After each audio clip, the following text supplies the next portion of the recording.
सो hello everyone, welcome once again. और I hope आप सभी लोग अच्छे होंगे। तो आज का ये जो ब्लॉग है ये मेरी जो KVS PRT की स्टडी स्टार्ट की है मैंने, उससे रिलेटेड है। और आप देख पा रहे होंगे 4:10 मॉर्निंग में हो चुके हैं, क्योंकि शाम को आप जितनी भी कोशिश कर लो आपकी पढ़ाई उतनी अच्छे से नहीं हो पाती और सारे दिन एक टेंशन रहती है कि मुझे पढ़ना है, और टाइम जब मिलता नहीं है तो चीज़ें सही नहीं रहती हैं। तो इसलिए मैंने डिसाइड किया है कि मैं मॉर्निंग में 3 से 4 घंटे पढ़ाई करूँगी। और जैसे कि मैंने सबसे फर्स्ट उठते ही क्या किया था, हिंदी में जो पद परिचय में आपके जो संज्ञा सर्वनाम और विशेषण, क्रिया विशेषण, 8 जो भी होते हैं ना आपके विकारी और अविकारी शब्द, वो आते हैं।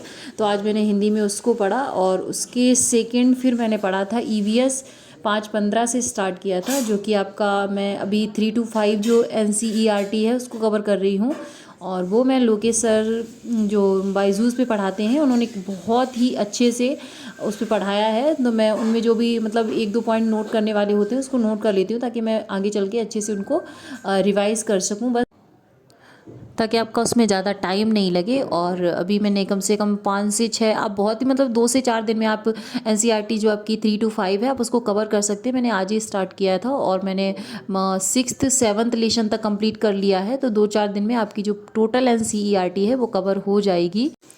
जैसे कि आप सभी को पता है कि हम हाउस वाइफ्स के लिए इतना सारा काम हो जाता है कि अगर आप चाहो भी तो पढ़ाई के लिए टाइम निकालना बहुत मुश्किल हो जाता है दिन के पूरे दिन के काम में। तो इसलिए अगर आप मतलब थोड़ी सी मेहनत कर लेते हो मॉर्निंग में उठ के, तो वो आपके लिए बहुत ही बेस्ट रहती है, क्योंकि आप पूरे दिन फ्री रहते हो। आपने अपनी जो पढ़ाई थी 3-4 घंटे की, जब आप पढ़ाई कर लेते हो तो आपको सेटिस्फेक्शन बहुत फील होता है उससे। ओके।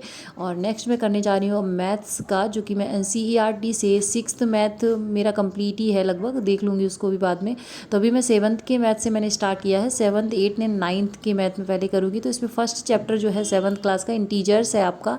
इंटीजर्स क्या होते हैं, जिसमें कि आपके होल नंबर्स और आपके मतलब निगेटिव नंबर्स, जीरो और पॉजिटिव नंबर्स, है ना, इस तरीके से सारे नंबर्स जिसमें आते हैं उसको हम इंटीजर्स कहते हैं।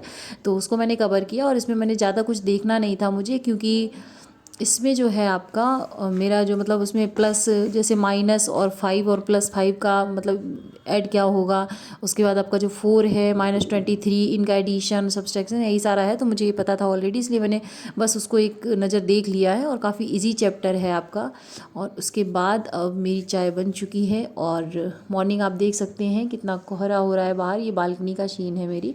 और अब मैं जाके चाय पीऊँगी। उसके बाद मुझे, क्योंकि सभी के लिए टिफ़िन वगैरह बनाना है, तो वो मैं 3-4 घंटे की मेरी पढ़ाई हो चुकी है। तो अब मेरी सिर्फ CDP और इंग्लिश का पोर्शन बचा हुआ है, और जिसके लिए मैं दोपहर में देखती हूँ, टाइम निकालती हूँ। और चाय मेरी रेडी है, अब मैं पीती हूँ इसको। उसके बाद मैं लगूँगी अपने काम में, और काम वगैरह फिनिश करके उसके बाद मैं CDP का पोर्शन स्टार्ट करूँगी। तो अब बज चुके हैं 2:15, 2:15 आप देख पा रहे होंगे।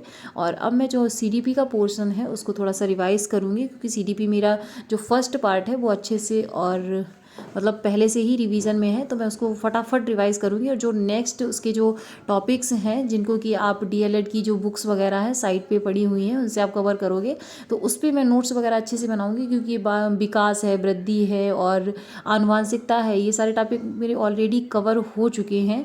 और ये देखो, मैंने इसको कह दिया कि रिकॉर्डिंग हो रही है, तो चुपचाप आराम से पढ़ रहा है, कह रहा मम्मा रिकॉर्डिंग हो रही है, तो मैं सर नहीं बजाऊंगा। और इस तरीके से वो भी मेरे साथ पढ़ रहा है। तो देखो, चीज़ें आपके हिसाब से नहीं होती हैं, लेकिन आपको क्या करना पड़ेगा, आपको चीज़ों को अपने हिसाब से करना ही पड़ेगा। तो थैंक्स फॉर वॉचिंग।